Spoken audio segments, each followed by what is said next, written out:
Hello, all my loving students. I hope you are all okay. তো আজকে আমাদের product টেবিলে লেকচার 3 নিট অ্যান্ড আইআইটি এর জন্য। তো প্রিভিয়াস ক্লাসে আমরা IUPAC nomenclature of elements having more than 0 to 100 অর্থাৎ 100 এর বেশি অ্যাটমিক নাম্বার তাদের আমরা আইইউপিএসসি নোমেনক্লেচার করেছিলাম এবং সেই এলিমেন্টসগুলোর ফর্মুলা নোমেনক্লেচার কিছু করেছিলাম। তার জন্য বলেছিলাম যে তোমরা এটা ওই নাম্বার আর ওয়ার্ড 0 হলে নীল, 1 হলে অন, এটা ডিটেলস প্র্যাকটিস করবে এবং এটা খাতায় লিখে নেবে। ওকে, তো আজকে আমরা শুরু করতে চলেছি prediction of period block and group of elements, অর্থাৎ পিরিয়ডিক টেবিলে যে এলিমেন্টসগুলো আছে সেই এলিমেন্টসগুলোর পিরিয়ডিক পজিশন ক্যালকুলেট করব, ডিটারমাইন করব। Periodic position means period, block and group. তো পিরিয়ডিক পজিশন ডিটারমাইন করতে গেলে কোশ্চেনে একটা ডেফিনিট গিভেন কন্ডিশন থাকবে। সেই কন্ডিশনটা কেস 1, যদি ইলেকট্রনিক কনফিগারেশন দেয়া থাকে তখন আমরা পিরিয়ড, ব্লক অ্যান্ড গ্রুপ কিভাবে প্রেডিক্ট করব। তো কেস 1 কি আছে, if electronic configuration is given. তাহলে পিরিয়ড ক্যালকুলেট করার টেকনিকটা কি? পিরিয়ড ক্যালকুলেট করার টেকনিক হচ্ছে ম্যাক্সিমাম ভ্যালু অফ এন, অর্থাৎ প্রিন্সিপাল কোয়ান্টাম নাম্বারের ভ্যালু যেখানে বেশি হবে সেটাই হবে period. Okay, maximum value of N অর্থাৎ প্রিন্সিপাল কোয়ান্টাম নাম্বারের ভ্যালু যেখানে বেশি হবে, যে বেশি নাম্বারটাই হবে পিরিয়ড। আর block means subshell which receives last electron, অর্থাৎ যে সাবসেলটা লাস্ট ইলেকট্রন রিসিভ করছে সেই সাবসেল অনুযায়ী ব্লক হবে। যদি এস সাবসেল লাস্ট ইলেকট্রনটা রিসিভ করে তাহলে সেটা এস ব্লক। যদি P subshell last electron receive করে পি সাবসেল, আর ডি সাবসেল যদি লাস্ট ইলেকট্রন রিসিভ করে সেটা হবে ডি ব্লক। এফ সাবসেল যদি লাস্ট ইলেকট্রন রিসিভ করে সেটা হবে এফ ব্লক। ক্লিয়ার? প্রবলেমটা হচ্ছে গ্রুপ প্রেডিক্ট করা। গ্রুপটা একটু আলাদা। তো আমরা আগের দিনে ডিফারেন্ট টাইপ অফ ব্লকের ইলেকট্রনিক কনফিগারেশন ডিটারমাইন করেছিলাম। সেই ইলেকট্রনিক কনফিগারেশন জানলে অটোমেটিক্যালি হয়ে যায়। সাপোজ ধরো ফর এস ব্লকের জন্য কি আছে, এস ব্লকের দুটো গ্রুপ আছে, 1 and 2। গ্রুপ 1 এর জেনারেল ইলেকট্রনিক কনফিগারেশন কি, NS1। Group 2 NS2। তাহলে NS1 NS2 যদি দেখি ভ্যালেন্স সেলটা NS1 থাকে তাহলে গ্রুপ 1, 1s1 2s1 3s1 যদি ভ্যালেন্স সেলটা থাকে তাহলে সেটা গ্রুপ 1। আর গ্রুপ 2 কখন হবে? আর যদি ভ্যালেন্স সেলটা 1s2 or 2s2 or 3s2 এই টাইপের থাকে তাহলে সেটা হবে এস ব্লক। ফর পি ব্লকের জন্য গ্রুপ ডিটারমাইন করা, আমরা পি ব্লকের ইলেকট্রনিক কনফিগারেশন জানি। পি ব্লকের ইলেকট্রনিক কনফিগারেশন হচ্ছে NS2 NP126, বুঝেছে? NS2 NP126। এখন দেখো গ্রুপটা যখন আমরা ক্যালকুলেট করতে চাইছি তখন কি ফর্মুলা কি, 12 plus electron in the P subshell, অর্থাৎ পি সাবসেলের ইলেকট্রনের সঙ্গে যদি 12 অ্যাড করি তখন সেটা গ্রুপ হবে। সাপোজ মনে করো পি সাবসেলের দুটো ইলেকট্রন আছে, তাহলে 12 প্লাস 2 14, তাহলে গ্রুপ 14 হয়ে গেল। If P subshell contains 5 electrons তাহলে 12 plus 5 group 17, halogen group. Or 10 plus electron in outermost shell, এখানে আউটার মোস্ট সেল হচ্ছে NS2 NP। এই NS2 NP হচ্ছে আউটার মোস্ট সেল, তাহলে 10 এর সঙ্গে আউটার মোস্ট ইলেকট্রন অ্যাড করলে সেটা ব্লক হয়ে যাবে পি। ওকে, গ্রুপ হয়ে যাবে সেটা। ফর ডি ব্লক মানে হচ্ছে খুব ইজি ডি ব্লক বোঝাটা, গ্রুপ ক্যালকুলেট করাটা। 2 প্লাস n-1d ইলেকট্রনস, অর্থাৎ n-1d সাবসেলে যতগুলো ইলেকট্রন থাকবে তার সঙ্গে 2 অ্যাড করো তাহলে সেটা গ্রুপ হয়ে যাবে।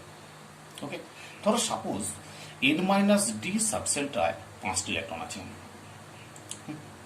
তাহলে 5 প্লাস 2 7।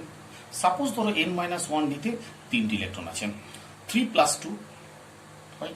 ওকে, আর for G block F block always group 3, কারণ বলা হয়েছে গ্রুপ 3 তে ল্যান্থানাইটস অ্যান্ড অ্যাক্টিনাইটস, অর্থাৎ ল্যান্থানিয়ামের পর 14 এলিমেন্টস আছে, আর অ্যাক্টিনিয়ামের ওই ঘরটাতে কিন্তু 14 এলিমেন্ট করে থাকবে, অর্থাৎ অলওয়েজ হচ্ছে ওদের এফ ব্লক মানেই হচ্ছে গ্রুপ 3। ওকে, খুব সিম্পল। এবার ধরো আমরা কিছু প্রবলেম এখানে দিয়েছি, সেই প্রবলেমগুলো একটু বোঝার চেষ্টা করবে। প্রবলেমগুলো কি কি প্রবলেম দিয়েছি দেখো। তো ইলেকট্রনিক কনফিগারেশন গিভেন দেওয়া আছে, ইলেকট্রনিক ডিফারেন্ট কোশ্চেনে ইলেকট্রনিক কনফিগারেশন দেওয়া থাকে, আর সেখানে ব্লক, গ্রুপ আর হচ্ছে তোমার পিরিয়ড ক্যালকুলেট করতে দেয়। তো সাপোজ ধরো এখানে দেওয়া হয়েছে ফার্স্ট কোশ্চেনটায় 1s2 2s2 2p1, আমাকে এলিমেন্টের নাম বলে দেয়নি। সাপোজ এটা ইলেকট্রনিক কনফিগারেশন দেওয়া হয়েছে, সেই ইলেকট্রনিক কনফিগারেশন থেকে তোমার ব্লক, পিরিয়ড অ্যান্ড গ্রুপ তোমাকে প্রেডিক্ট করতে হবে। ওকে, তাহলে 1s2 2s2 2p1, maximum N value কত এখানে 2, তাহলে পিরিয়ড হয়ে গেল 2। ওকে, এবার দেখো তাহলে এটা 1s2 2s2 2p1, outer most sell কত 2s2p, 2s2p মানে কোন ব্লকে পড়ছে nsnp, nsnp মানে কোন ব্লকে পড়ছে nsnp মানে হচ্ছে p ব্লক, তাহলে এটা p ব্লক, তাহলে 2s2 2p1 অর্থাৎ nsnp, ns2np1 অর্থাৎ ব্লক হচ্ছে p, ব্লক হচ্ছে p। কেন p ব্লক বললাম, 2s2 2p1 অর্থাৎ ns2np1 হয়েছে, p ব্লকের মধ্যে পড়ে গেছে outermost shell. Outermost shell total electron কত 2 + 1 3, 2 + 1 3, তাহলে 10 plus 3, 10 plus outer most electrons, 10 plus 3 মানে 13, অর্থাৎ গ্রুপ হলো এখানে 13। ক্লিয়ার হলো?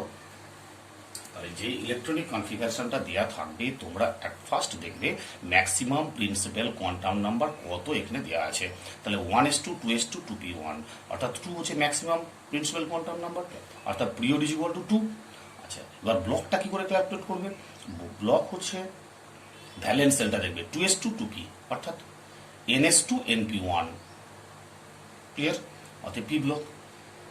এবার গ্রুপ, তাহলে ভ্যালেন্স আউটার মোস্ট সেলে টোটাল ইলেকট্রন কত 2 + 1, তাই পি ব্লকের জন্য outermost shell electron plus 10 অর্থাৎ 10 plus electron in outermost shell, 10 + 3 that is 13। Clear? 13 হলো। তাহলে পিরিয়ড হলো 2, গ্রুপ হলো 13, ব্লক হলো পি, বি ফর ব্লক আর এখানে P for period, G for group. Okay, second problem 1s2 2s2 2p6 3s2 3p6 3d5 4s1। ওকে, তাহলে maximum principal quantum number কত 1 2 3 4। ওকে, তাহলে period হলো 4। ক্লিয়ার? পিরিয়ড হলো 4। এবার দেখো এটা ব্লক, দেখো ইন্টারমিডিয়েট ডি ঢুকে গেছে, বুঝছে, differentiating electron intersect D subshell, অর্থাৎ যে সাবসেল লাস্ট ইলেকট্রন রিসিভ করবে সেটা তার ব্লক হবে। তাহলে 3d সাবসেলটা লাস্ট ইলেকট্রনটা রিসিভ করে। ক্লিয়ার? তাহলে এটা হলো ডি ব্লক। এবার ডি ব্লকের জন্য গ্রুপ ক্যালকুলেট করার নিয়ম কি, ডি ব্লকের জন্য গ্রুপ ক্যালকুলেট করার টেকনিক হচ্ছে 2 + n-1 ডি ইলেকট্রনস। অ্যাকচুয়ালি দেখো এইটা একটু আনকমন কোশ্চেন, এটা কার ইলেকট্রনিক কনফিগারেশন, কপার, এই ক্রোমিয়ামের ইলেকট্রনিক কনফিগারেশন কি 3d5 4s1, বাট অ্যাকচুয়ালি কি ছিল, বাট অ্যাকচুয়ালি ছিল 3d4 4s2, 3d4 4s2 অর্থাৎ ডি সাবসেলটা ছিল 4টে। তাই তো, এবার ফর বেটার স্টেবিলিটি এস থেকে এক ইলেকট্রন এখানে নেওয়া হয়েছে 3d5 4s1। তাহলে মানে আগে before stability 3d subshell gains 3d4, তাহলে 4 প্লাস, তাহলে n-1 ডিতে কটা ইলেকট্রন আছে 4 + 2 6, অতএব এখানে গ্রুপ হলো 6। এটা ভালো করে মাথায় রাখবে, গ্রুপ হচ্ছে 6। কেন 6 হলো, 3d4 4s2। ওকে, তারপর কি হয়, 4s থেকে একটা ইলেকট্রন চলে আসে, 4s থেকে ইলেকট্রন আসার আগে এটা কত ছিল 3d4, তাহলে 4 + 2 + n- d ইলেকট্রন, 4 + 2 6, আর ব্লক হচ্ছে ডি। ক্লিয়ার? খুব ইম্পর্টেন্ট কিন্তু এটা এক্সামে ছিল এটা একবার। কপারের ক্ষেত্রে ঠিক তাই, 3d9 4s2 করতে হবে, তাহলে 9 প্লাস 2 11, ক্লিয়ার? তাহলে এখানে আমি বলে দিচ্ছি কপারের ক্ষেত্রেও কোশ্চেন এরকম আসবে। দেখো কপারের ইলেকট্রনিক কনফিগারেশন কত, কপার 29, তো তাহলে আর্গন 18, 3d10 4s1, তা 3d10 4s1, তো এটা ফর স্টেবিলিটির জন্য এস থেকে 1 ইলেকট্রন এখানে এসছে। অ্যাকচুয়ালি কত ছিল, 3d9 ছিল। এর আগে কি ছিল, 3d9 4s2 ছিল, তাই না? এটা আগে ছিল না, তাহলে d9, তাহলে ফর্মুলা কি, 2 plus n minus D electron, তাহলে 2 প্লাস 9 11, অত 11 নম্বর পিরিয়ড, ক্লিয়ার? এবার দেখো question 4, question 3, xenon xenon xenon xenon 4f7 5d1 6s2, তার মানে এটা কি হলো 4f7। দেখো এই যে 4f7 5d1 6s2, এটা কার ইলেকট্রনিক কনফিগারেশনের সঙ্গে ইকুয়াল হচ্ছে, n-2f n-1d ns, that is 4f1 to 14 5d0 to 1 6s1 to 2, that is lanthanides। lanthanides কোথা থেকে, গ্রুপ 3 এ ব্লক, ক্লিয়ার, সিম্পল। তাহলে এটা হলো period, maximum number of N কত, 6, 6 মানে হচ্ছে পিরিয়ড 6, ওকে, এন মানে পিরিয়ড 6 হচ্ছে, পিরিয়ড 6 হলো। ল্যান্থানাইডস, ল্যান্থানাইডসের ক্ষেত্রে কি হয়, 2 + 1 3, গ্রুপ 3 আর এ ব্লক হয়েছে, ক্লিয়ার? এবার 4 1s2 2s2, 1s2 2s2, maximum number of principal quantum number হচ্ছে 2, পিরিয়ড 2, ওকে। এবার ব্লক 1s2 2s2, ভ্যালেন্স সেলে s2, তার মানে কি, ফর এস ব্লক গ্রুপ 2 এর ক্ষেত্রে ns2 মানে গ্রুপ 2, অর্থাৎ 2s2 গ্রুপ 2, অর্থাৎ গ্রুপ 2। আর ব্লক এস ব্লকে, হ্যাঁ, ভ্যালেন্স ইলেকট্রনটা মানে লাস্ট ইলেকট্রনটা রিসিভ হচ্ছে এস ব্লকে, so block S group 2 period 2, clear? এবার দেখো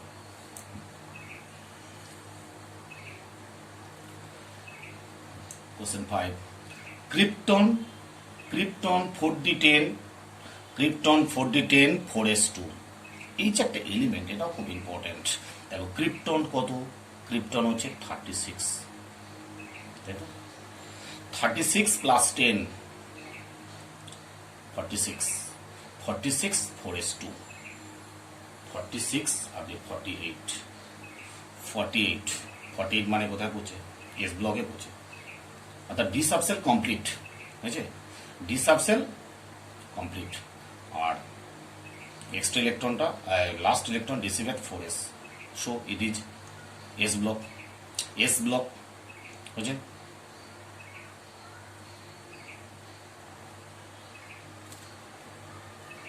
সরি, ডি আছে, ডি ব্লক হবে, ডি সাবসেল আছে, ডি, ওকে। আর ডি ব্লক যদি হয়, ডি ব্লকের রুল কি, 2 + n-1, তাহলে 2 + n-1 কত হচ্ছে, 2 + n-1, তো 2 + 10 12 হলো। আর ম্যাক্সিমাম প্রিন্সিপাল কোনো 4, যেটাও 4, তাহলে কত হলো, এটা 3d10 হবে, সরি এটা 3d10 হবে, 3d10।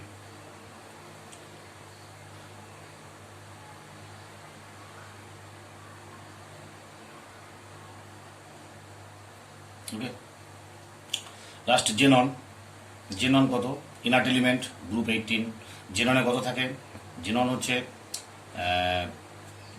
হচ্ছে তোমার 54, এটা অ্যাটমিক নাম্বার কত, 54 মানে হচ্ছে ভ্যালেন্স সেলটা হচ্ছে 5p6, তাহলে 5 হলে ম্যাক্সিমাম ইলেকট্রন হচ্ছে, maximum principal quantum 5, so period হচ্ছে 5, আর ব্লক হচ্ছে p, ওকে। এবার দেখো তারপরে 7, xc4f0 5d0 6s2, 4f0 5d0 কোনো ভ্যালু নেই কিন্তু, 0, জিরোনের পর 6s2, অর্থাৎ এটা হচ্ছে তোমার কত, 56, অর্থাৎ এখানে ব্লক হচ্ছে S block,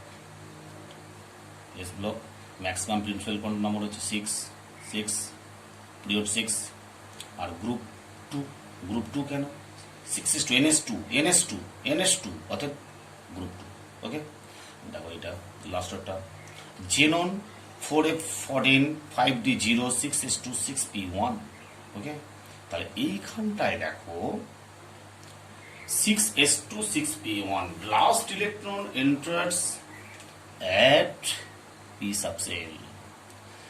Last electron enters at the p subcell. So group is in block is p. Okay.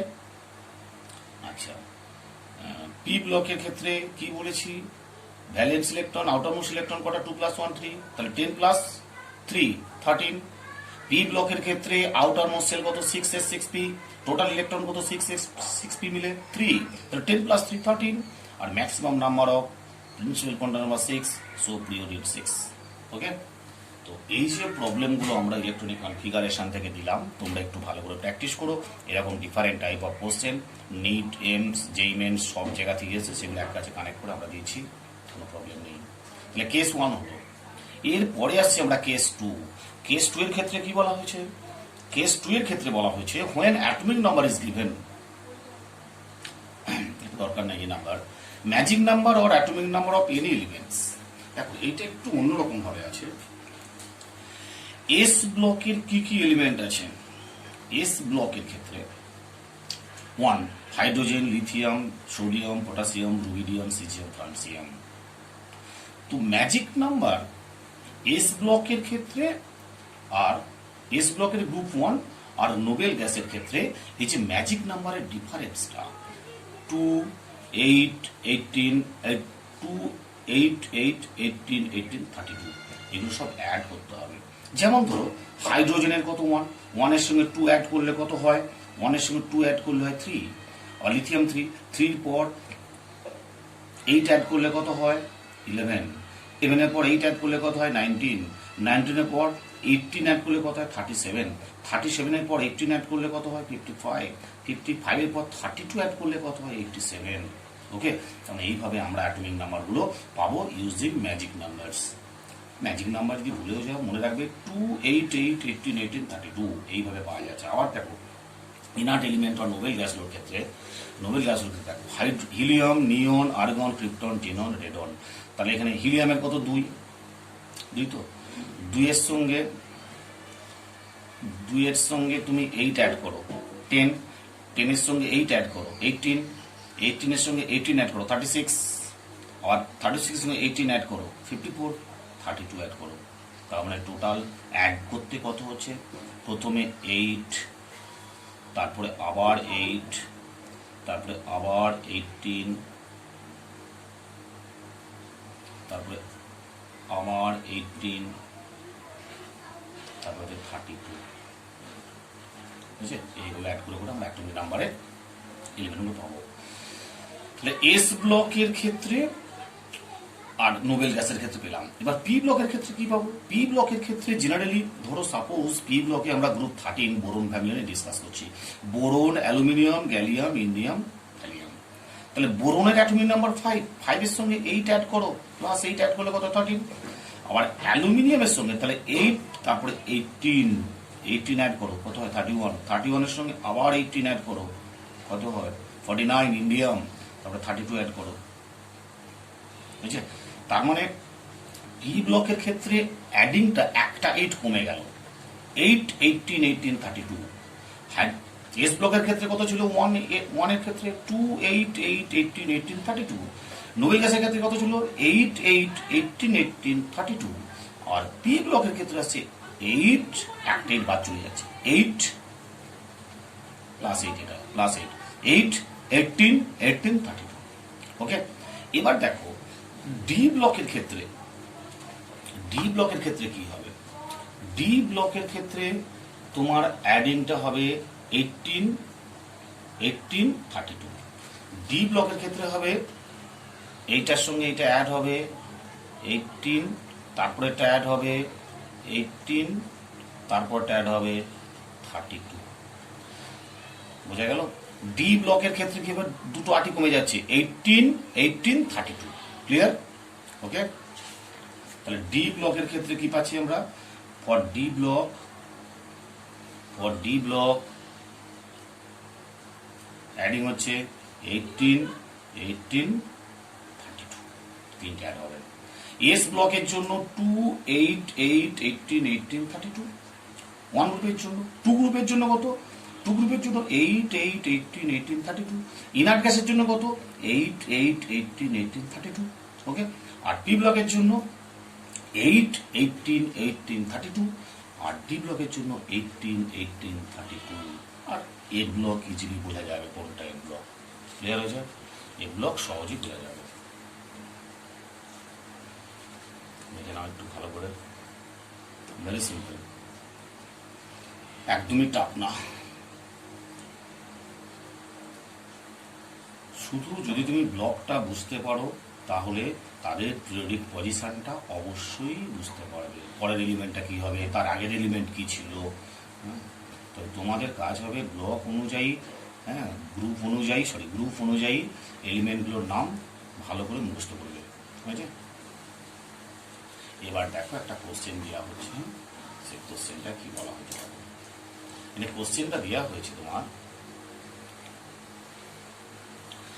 Determine PBG atomic number and in atomic number in symbol of ABCD। হয়েছে? এখানে দেওয়া হয়েছে যে তোমার কি কি ক্যালকুলেট করবে, period, block, group and atomic number. Period, block, group, atomic number কি দেওয়া থাকবে, একটা সিম্বল দেওয়া থাকবে, সে সিম্বলের রেসপেক্টে তোমাকে এগুলো সলভ করতে হবে। দেখো প্রথমে এখানে দেওয়া আছে কোশ্চেনটা, এজি দেওয়া আছে, এরকম প্রবলেমটা ছিল এরকম।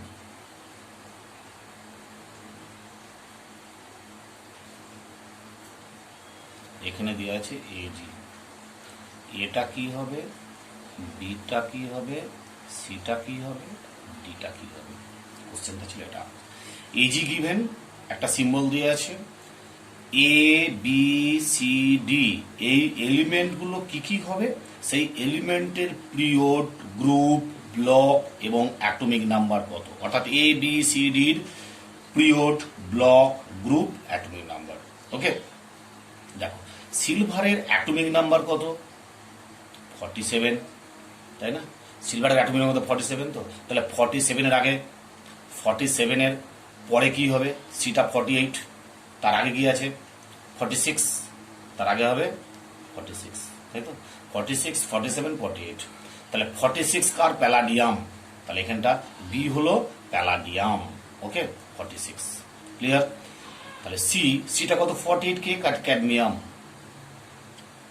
47 হচ্ছে সিলভার, আর বি হচ্ছে 46, সেটা এলিমেন্টকে প্যালাডিয়াম। ওকে, এবার সিলভার কোন গ্রুপে আছে, সিলভার দেখো, সিলভার কোথায় আছে দেখে নাও, এই যে সিলভার গ্রুপ 11, তার আগে কি আছে, কপার, তার আগে আছে প্যালাডিয়াম, তার আগে আছে ক্যাডমিয়াম।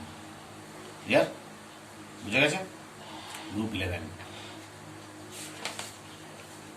তাহলে এ কি হবে, এ হবে কপার। কপার অ্যাটমিক নাম্বার কত, 29,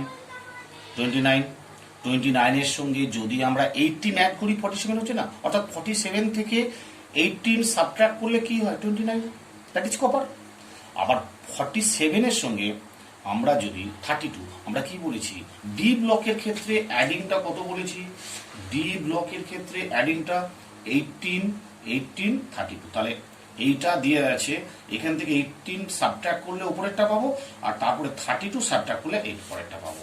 ঠিক আছে? তাহলে এখানে যদি 32 সাবট্রাক্ট করি 79, 47-এর সঙ্গে যদি আমরা 32 অ্যাড করি, সেটাও 79 পাবো। 79 ডি হলো অ্যাটমিক নাম্বার। এবার ডিটাকে 79 কার অ্যাটমিক নাম্বার, গোল্ড, এই। তাহলে এখানটা হলো কপার, এ হলো কপার, তাহলে এখানে এ হলো কপার, বি হলো প্যালাডিয়াম, হ্যাঁ, আর সি হলো ক্যাডমিয়াম, আর ডি হলো গোল্ড। ক্লিয়ার?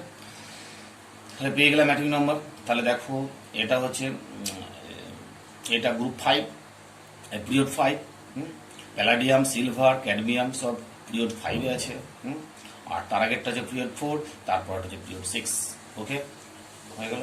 আর এইটা হচ্ছে তোমার সবকটা ডি ব্লক, এটা ডি ব্লক, এটাও ডি ব্লক, এটাও ডি ব্লক। ওকে, সব কটা block D. Clear? Admin number হয়ে গেল, ব্লক হয়ে গেল, পিরিয়ড হয়ে গেল। তাহলে ওপরেরটা পিরিয়ড 4, পিরিয়ড 5, পিরিয়ড 6, তিনটে এলিমেন্ট, তিনটে রয়ে আছে, period 4, period 5, period 6। Okay, clear? এবার সেকেন্ড প্রবলেম, এখানে দেখছি এ পি, পি দিয়ে আছে, A P B C D, অর্থাৎ পিটা গিভেন। তাহলে এ বি সি ডি কি হবে? পি ফসফরাস, ফসফরাসের উপর কি নাইট্রোজেন, তারপর কি অ্যান্টিমনি, আর্সেনিক, অ্যান্টিমনি, বিসমার্ট, গ্রুপটা মুখস্থ থাকতে পারবে। যদি তোমাদের গ্রুপ আর পিরিয়ড মুখস্থ থাকে তাহলে এই ধরনের প্রবলেমগুলো ক্যালকুলেট করা অনেক সুবিধা হবে। বুঝছে? তাহলে এখানে ফসফরাস 15 আমরা জানি, 15 থেকে 8 সাবট্রাক্ট করলে কত হয়? 7, নাইট্রোজেন হলো। তারপরে পি ব্লকের ক্ষেত্রে কি রুল বলেছি? পি ব্লকের ক্ষেত্রে 8, 18, 18, 32 পি ব্লকের ক্ষেত্রে অ্যাড করতে হবে এটা। পি ব্লকের ক্ষেত্রে, তাই না? পি ব্লকের ক্ষেত্রে এটা অ্যাড করতে হয় না? ক্লিয়ার হলো? 8, 18, 18, 32। তাহলে 15 থেকে 8 সাবট্রাক্ট করলে 7, তার সঙ্গে 18 অ্যাড করলে 33, সেটা হচ্ছে আর্সেনিক। 33 পর আবার যদি আমরা 18 অ্যাড করি 51, 51-এর পর যদি আমরা 32 অ্যাড করি তবে পাবো আমরা বিসমার্ট। তার মানে 83, এটা হলো 83, বুঝেছে? 83D, বুঝেছে? তাহলে নাইট্রোজেন হলো 7, আর্সেনিক হলো 33, অ্যান্টিমনি হলো 51, আর বিসমার্ট হলো 83। এরা সব কটা হচ্ছে নাইট্রোজেন ফ্যামিলির মেম্বার এবং এদের গ্রুপ 15, প্রত্যেকের গ্রুপ হবে গ্রুপ 15। বুঝেছে? পিরিয়ড, এটা হচ্ছে সেকেন্ড পিরিয়ড। ওকে, এটা হচ্ছে সেকেন্ড পিরিয়ড, এটা থার্ড পিরিয়ড, এটা ফোর্থ পিরিয়ড, এটা ফিফথ পিরিয়ড, এটা সিক্সথ পিরিয়ড। বুঝেছে? প্রত্যেকের ব্লক হলো পি ব্লক, প্রত্যেকের ব্লক হলো পি ব্লক, আর পিরিয়ড হলো 2, 3, 4, 5, 6। ওকে, আর অ্যাটমিক নাম্বার প্রত্যেকের হলো নাইট্রোজেন 7, 33, 51, 83। ক্লিয়ার? এই হলো তোমার প্রেডিকশন করা। এবার আমরা আসবো পিরিয়ডিক প্রপার্টিজ, ডিটেলস পড়বো আমরা পিরিয়ডিক প্রপার্টিজটা।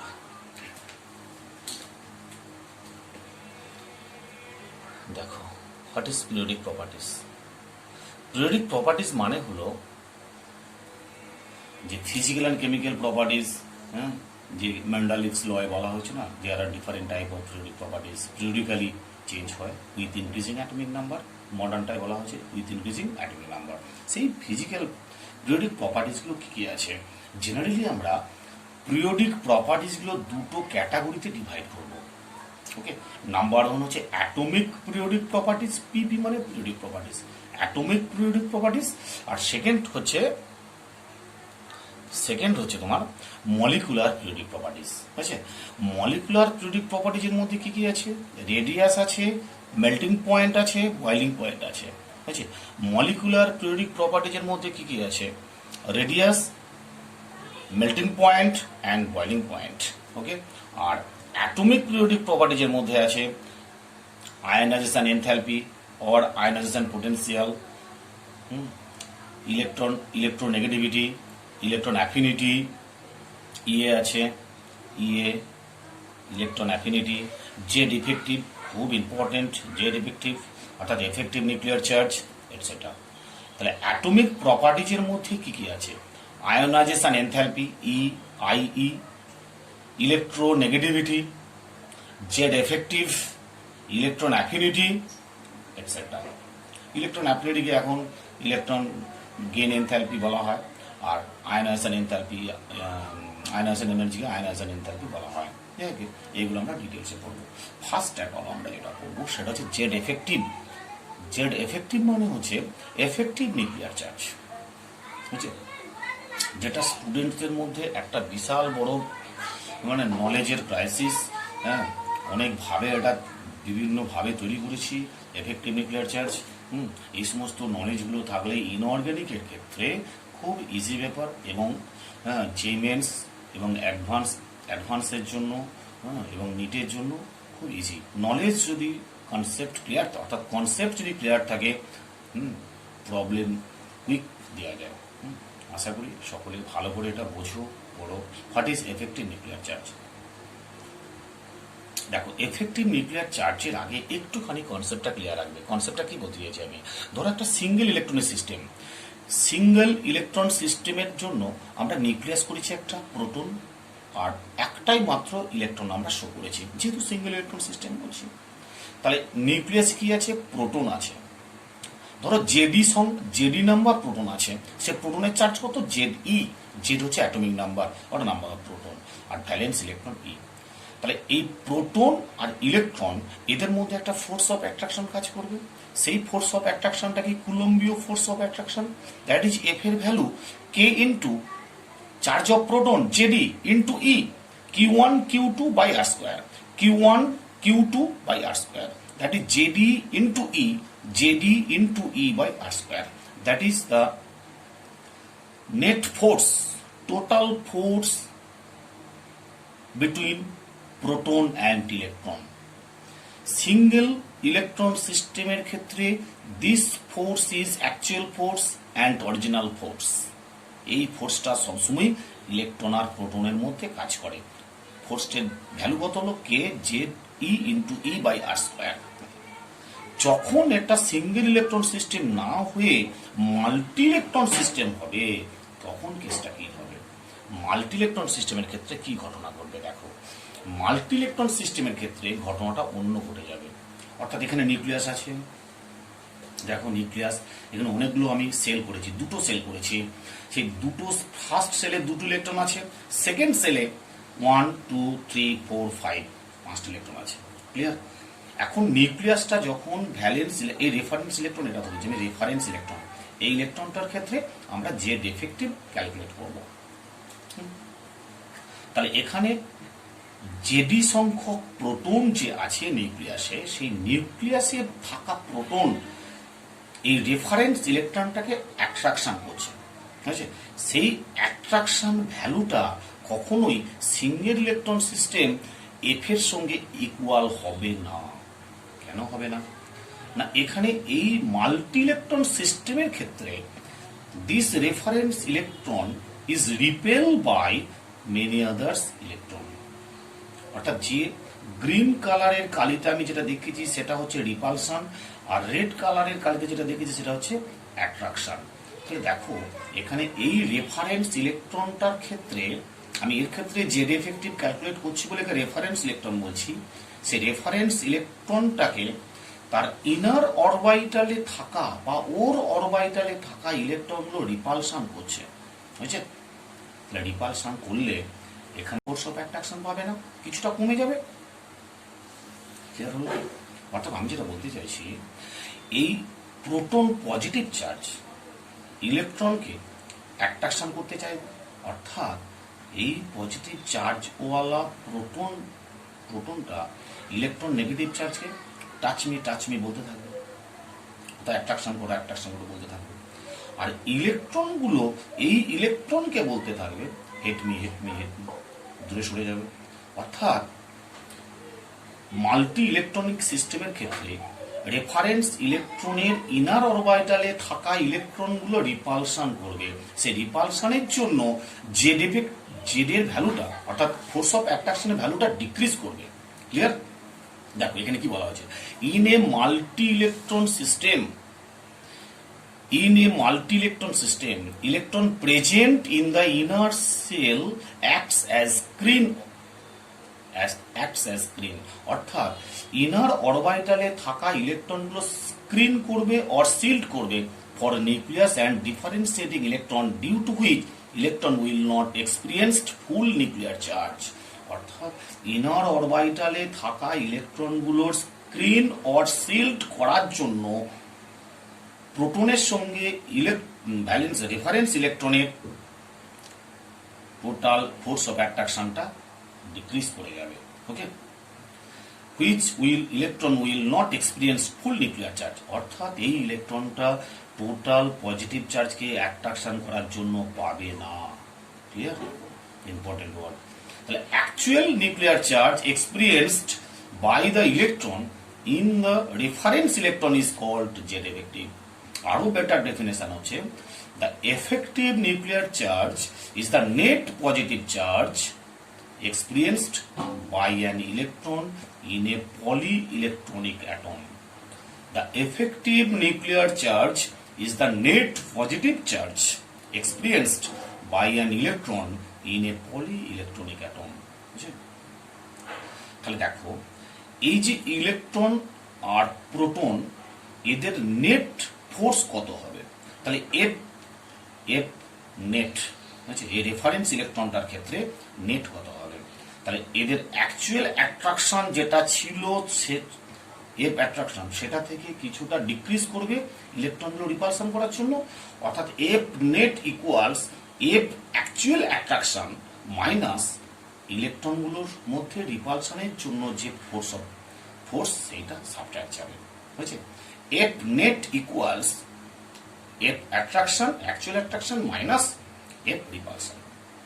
তাহলে এফ অ্যাকচুয়াল অ্যাট্রাকশন ভ্যালু কত, Z e into e by r square, তাহলে k into Z e into e by r square. আর এখানে কত হবে, কমে যাচ্ছে একটু, হ্যাঁ কমে কেন যাচ্ছে, জেড এফেক্টিভ, তাহলে k into Z effective into e by r square, Z effective e into e by r square, বুঝেছে? এটা হচ্ছে এফ নেটটা। আর এফ রিপালশনের ভ্যালু কত হবে, দেখো k into sigma e into e by r square. What is sigma? Sigma হচ্ছে screening constant or shielding constant, screening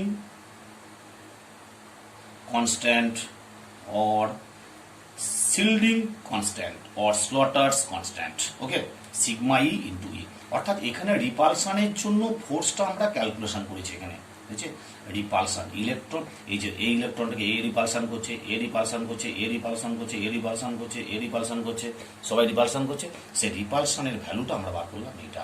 এবার দেখো কে ই ই আর স্কোয়ার সব কেটে গেল, পড়ে আছে কি, এখানে পড়ে আছে জেড এফেক্টিভ পড়ে আছে, এখানে শুধু জেড পড়ে আছে, এখানে সিগমা পড়ে আছে, অর্থাৎ আমরা পেয়ে গেলাম Z effective equals Z minus sigma.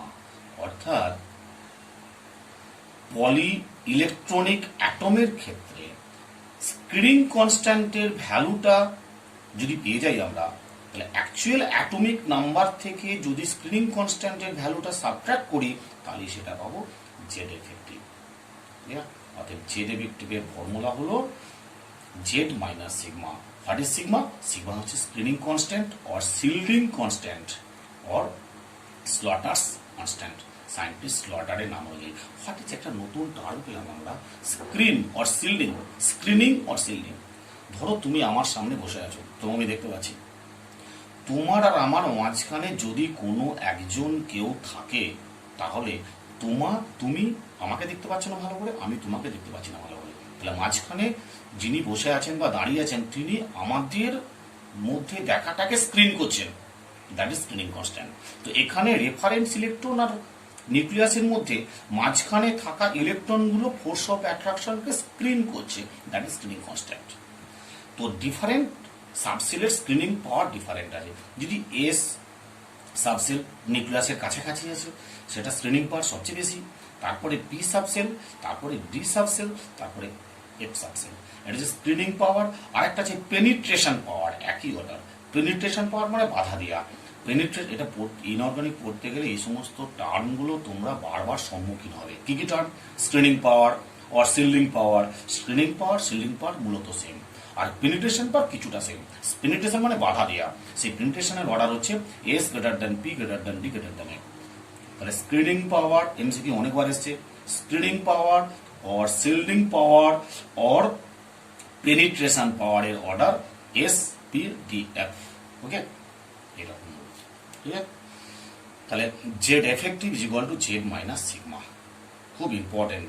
এর ডেফিনেশনটা হচ্ছে the effective nuclear charge is the net positive charge experienced by an electron in a poly electronic atom.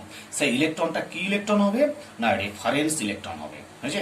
Reference ইলেকট্রনের ক্ষেত্রে, ওকে, খুব ইম্পর্টেন্ট, জেনারেলি বইয়ে পাবেন এটা, অনেক জায়গা থেকে অনার্স বই থেকে কালেক্ট করা হয়েছে, খুব ভালো করে এটা প্র্যাকটিস করবেন, clear? Z effective equal to Z minus sigma.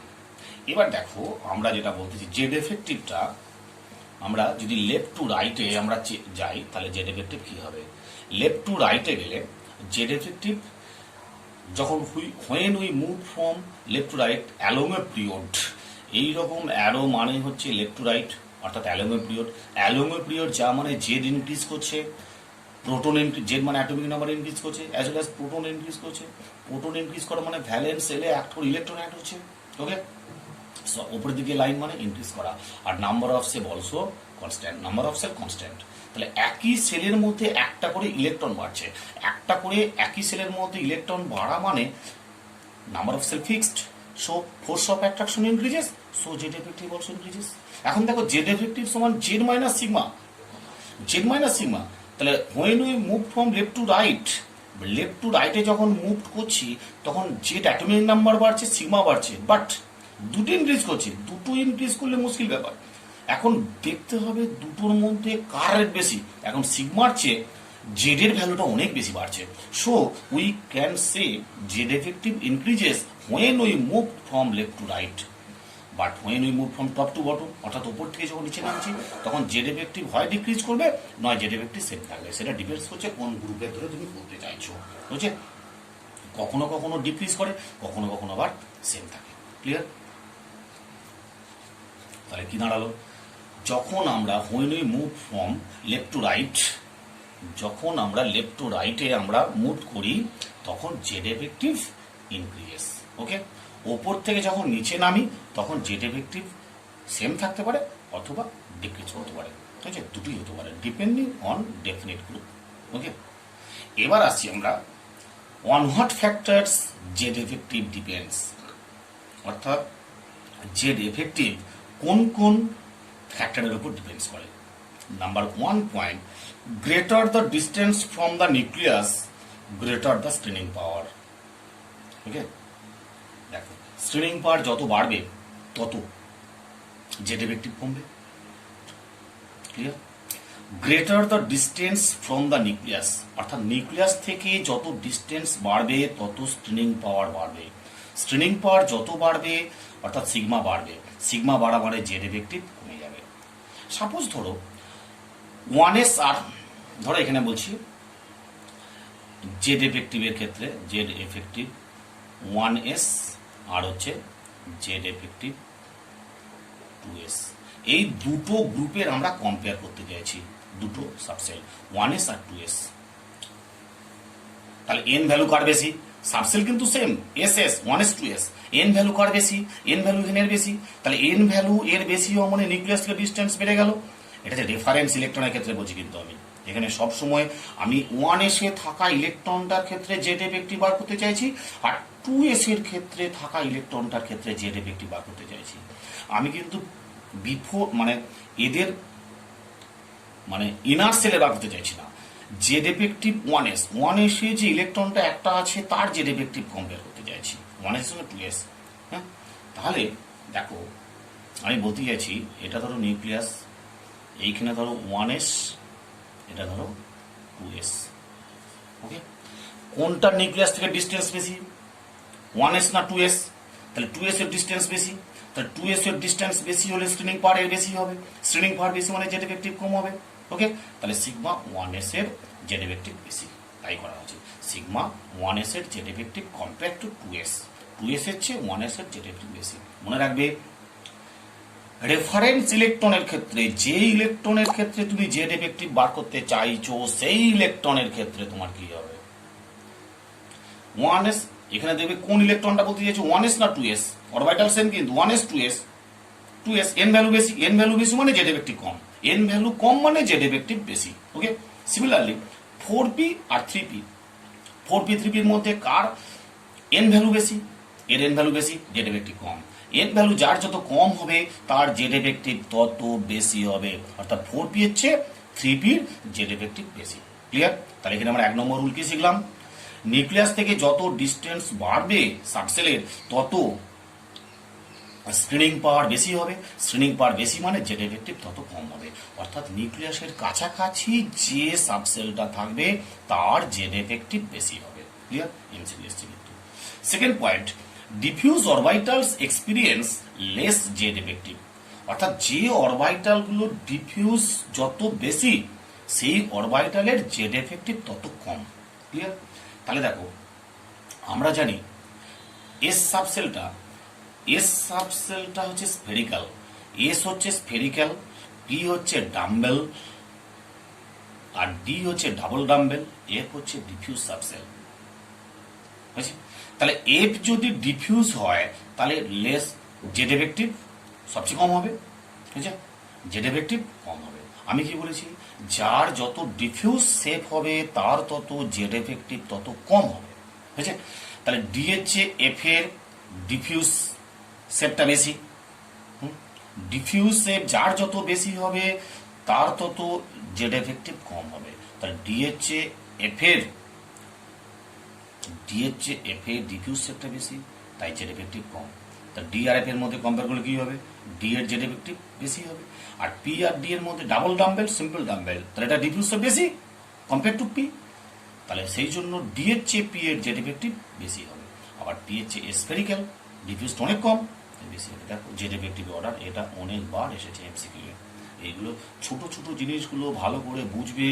আমি কি বলতে চাইলাম, যার ডিফিউজ, যে অরবিটালের ডিফিউজ শেপ যত বেশি, অর্থাৎ পরিব্যাপ্ত, ডিফিউজ মানে পরিব্যাপ্ত, ছড়িয়ে পড়ার প্রবণতা যার বেশি, তার জেড এফেক্টিভ তত কম। ওকে, তাহলে এসটা যেহেতু স্ফেরিক্যাল জেড এফেক্টিভ সবচেয়ে বেশি, পি ডাম্বেল আরেকটু কমে গেল, ডি ডবল ডাম্বেল আরো কমে গেল, আর এফ হচ্ছে একদম ডিফিউজ শেপ, বিশাল বড় শেপ, সেই জন্য একটা আরো কম। ক্লিয়ার? ভালো এমসিকিউ কোশ্চেন একটা। ক্লিয়ার? এবার আমরা আসছি একটা কোশ্চেন 3p 5d 5s, এই দুটো ফ্যাক্টরের উপর ডিপেন্ডস করে একটা কোশ্চেন দিয়েছি 3p 5d 5s। দেখো এখানে আমরা বলেছি সবচেয়ে কার এন ভ্যালু কম, এন ভ্যালু যত কম হবে, অর্থাৎ প্রিন্সিপাল কোয়ান্টাম নাম্বার ভ্যালু যার যত কম হবে তার জেড এফেক্টিভ তত বেশি হবে। তাহলে এখানে এন ভ্যালু 3, সবচেয়ে বেশি 3p হয়েছে। তা 5d 5s এন ভ্যালু দুটোরই সমান, কিন্তু অরবিটাল দুটো ডিফিউজ শেপ ভাবো, ডি আর এস এর মধ্যে ডি এর ডিফিউজ টেন্ডেন্সি বেশি, তাহলে ডি এর কম হবে। আর এসটা নিউক্লিয়াসের কাছাকাছি আছে, তাহলে 5d 5s এর মধ্যে 5s এর জেড এফেক্টিভ বেশি, 5s তারপরে 5d। ক্লিয়ার? এই হলো তোমার 3p 5d 5s। এদের অর্ডারটা হলো 3p সবচেয়ে বেশি জেড এফেক্টিভ, তারপরে আরেকটু কমছে 5s, আরেকটু কমছে 5d। ক্লিয়ার? ওকে, টাটা। আজকে এই পর্যন্তই। পরের দিনকে আমরা রেডিয়াস সম্পর্কে ডিটেলস ডিসকাস করবো। রেডিয়াসের ডিফারেন্ট টাইপ আছে, কোভ্যালেন্ট রেডিয়াস, তারপরে van der Waals radius, metallic radius, different type of radius নিয়ে আমরা ডিসকাস করবো। আজকে এই পর্যন্ত। ভালো করে ক্লাসটা বুঝবে, খুব ইম্পর্টেন্ট ক্লাস, বিশেষ করে এফেক্টিভ নিউক্লিয়ার চার্জটা। এটা থেকে প্রতি বছরই কোশ্চেন আসে প্রায়, খুব সুন্দর করে অনেক কিছু ডিটেলসে বললাম। জেনারেলি এটা বইয়ে ভালো করে পাবে না, খুব ভালো করে পড়বে, একদম দারুণভাবে করা হয়েছে। এটা এমসিকিউ ওরিয়েন্টেড, দারুণ class in organic. Okay, tata, bye bye.